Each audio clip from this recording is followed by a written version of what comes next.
Assalamualaikum warahmatullahi wabarakatuh. Hai kawan-kawan, perkenalkan nama aku Thalibah dari Universitas Al-Qur'an Jember dengan NIM 211B10041 dengan jurusan Bimbingan Konseling. Belajar konseling itu mengasihkan loh. Yang membuat asik dunia konseling yaitu banyaknya variasi-variasi dalam membuat layanan pada para siswa. Salah satunya yaitu Biblio Konseling.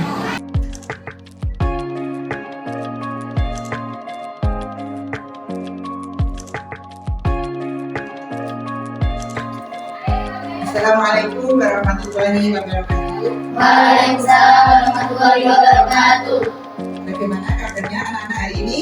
Alhamdulillah, luar biasa. Allahu Akbar. Tetap semangat.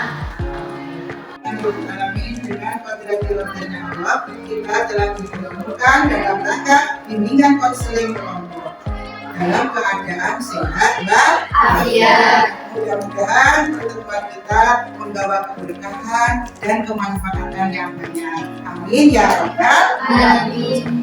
Sebelum acara dimulai, mari kita berdoa. Siapa yang memimpin doa? Apa berdoa bersama? Ya, berdoa bersama ya. Bismillahirrahmanirrahim. Rabbi zidni ilma warzuqni fahma. Amin ya rabbal alamin. Ditambah ya mu'allimah. Ya mu'allimah. Ya mu'allimah. Ibrahimah. Ibrahimah. Alimni. Ya mufahimah. Ya mufahimah. Sulaimana. Fahimni. Dan kita diberi ilmu seperti ilmunya Nabi Ibrahim dan diberi kefahaman seperti fahamnya Nabi Sulaiman. Setelah itu perkenalkan nama kalian dan kelas dan cita-citanya. Nah, dari sebelah kanan perkenalkan.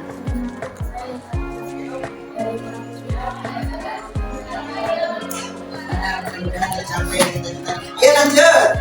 Nama saya adalah Tulisina Mandiri. Saya dari kelas 8A MTS Al-Qur'an dan saya menjadi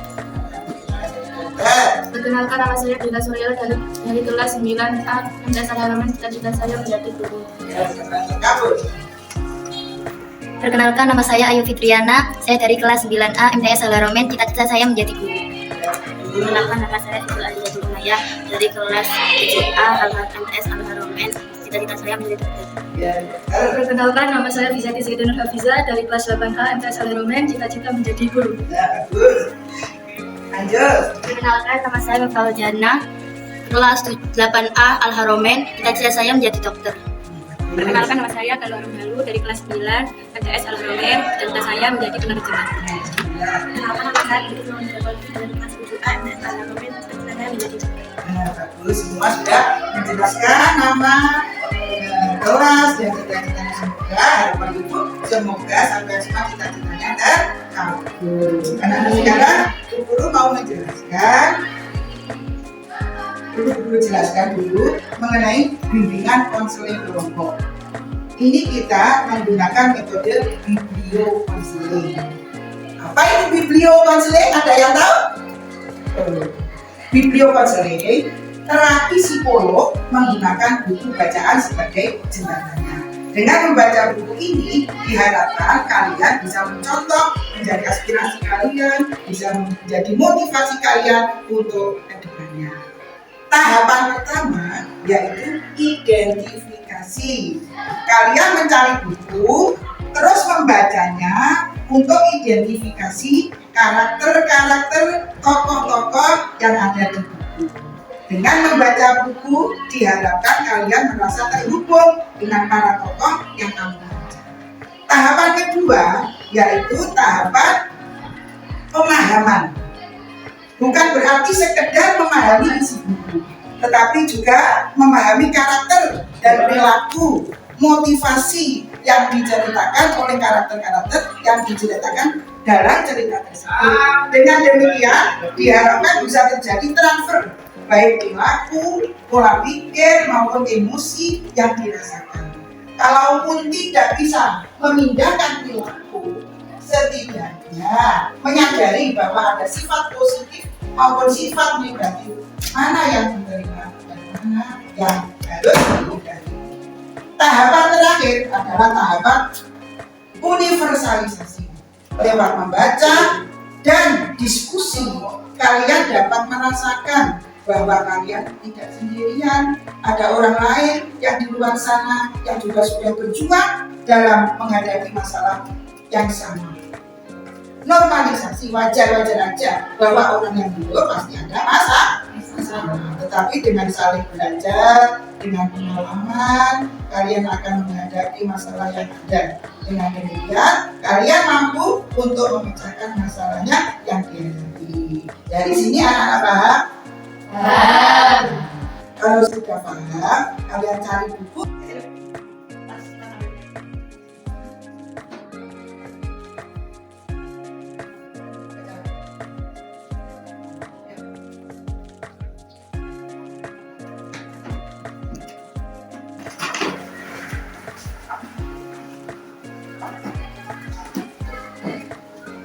Sudah ketemu? Permasalahannya akan diceritakan. Coba kelompok 1, ini kelompok 2, kelompok 3 ya.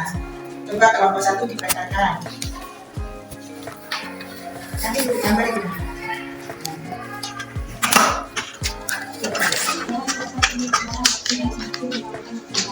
Terus selanjutnya? 1000 orang tua hanya dapat bermimpi, 1 orang pemuda dapat semua dunia. Bermimpilah setinggi langit jika engkau jatuh. Kau akan jatuh di antara bintang-bintang. Ada harta pusaka yang sama berharganya dengan kejujuran.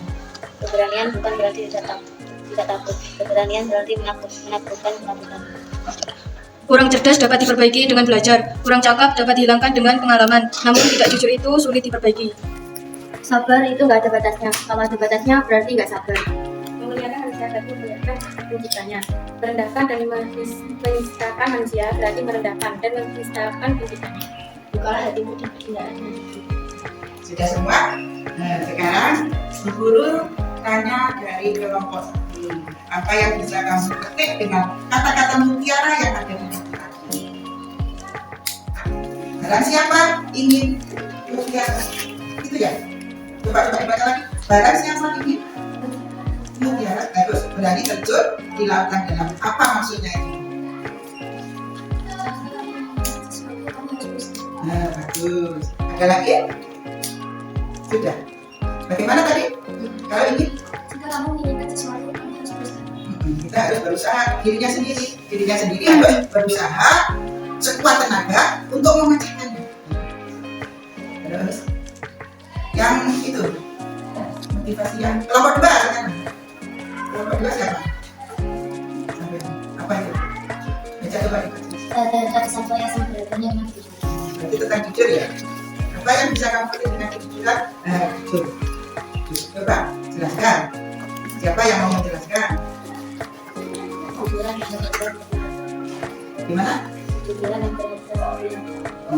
Apa ada lagi? Apa akibatnya kalau tidak jujur? Akibatnya tidak jujur apa? Tidak dipercaya semua orang. Apalagi? Tidak mempunyai teman. Bisa. Dikucilkan orang. Iya, itu akibat tidak jujur. Makanya kita harus menjadi anak yang jujur. Kalau kejujuran bisa apa? Kalau kita jujur, Dipercaya semua orang. hati kita juga akan tenang. Sekarang kelompok C. Ayo sampean ya, kelompok 3 ya. Iya, apa yang dibaca dulu? Sabar. Iya, kalau ada batasnya itu namanya bukan sabar. Jadi kalau ada orang yang berkata sabar itu ada batasnya, itu keliru.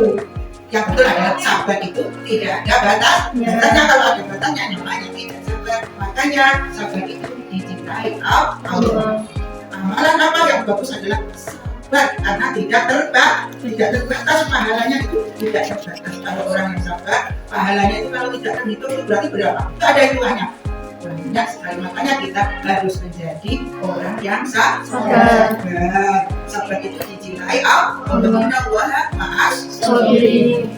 Sabar dicintai Allah dan pahalanya tidak terbatas. Saking banyaknya tidak terbatas. Nah, dengan ini bisa kita simpulkan dari tokoh-tokoh tersebut. Tokoh siapa itu tadi? Yang pertama tokoh siapa? Tokoh I.R. Soekarno, Insinyur Soekarno. Itu siapa? Presiden pertama. Terus tokoh siapa? Tokoh I.R. Soekarno, Insinyur Soekarno. Itu siapa? Presiden pertama. Terus mempunyai cita-cita yang tinggi, cita-cita harus dicapai. Gak apa-apa kita jatuh lagi, petiklah bintang gitu kan ya? Bagaimana? Ini petiklah. Mimpilah setinggi langit, jika kau jatuh, kau akan jatuh di antara. Nah, jatuhnya di antara bintang-bintang. Jadi jangan takut kita jatuh bangkit lagi. Itu adalah apa itu? Ledakan itu apa itu? Tangga. Nah, kalau mencapai tangga yang tinggi, kadang-kadang kan jatuh kita naik lagi. Ya sampai ke tujuan itu kita. Tapi cita-cita itu harus dilandasi dengan keberanian dan kesabaran. Kalau kita sabar dan jujur ya tadi ya, kita harus jujur, sabar, jujur. Insya Allah cita-cita kalian akan tercapai kalau kita sungguh-sungguh terus berjalan dengan kejujuran dan dengan kesabaran. Meskipun ada kesulitan yang melintang, kita harus sabar. Kita tetap sabar. Bagaimana supaya cita-cita kita tercapai? Jadi 3 tokoh tersebut, ayo cita-citamu dengan sungguh-sungguh, dengan penuh kesabaran dan kejujuran, dengan saling menghormati sesama manusia. Itu tadi pesan Gus Dur, kita harus memanusiakan. Coba dibaca. Apa? Memuliakan manusia berarti memuliakan penciptanya. Merendahkan dan menistakan manusia berarti merendahkan dan menistakan penciptanya. Nah, itu ya, kita harus memanusiakan manusia. Jadi kita harus saling menghormati sesama manusia. Kalau kita menghormati manusia, itu bertanda kita menghormati sama pencipta. Sebaliknya kalau kita menganiaya manusia, itu berarti sama halnya menganiaya pencipta. Dosa nggak? Dosa. Makanya kita harus memanusiakan manusia. Maksudnya gimana? Kita harus menghormati sesama, meskipun dia cacat, tidak boleh disia-siakan. Itu adalah ciptaan Allah. Kalau kamu menyanyikan berarti sama dengan kamu menghina orang, berarti kamu menghina Allah. Karena yang menciptakan itu adalah Allah. Perjalanan cita-cita kamu berhasil kalau kamu bisa sabar, jujur, dan punya akhlak mulia, memanusiakan manusia.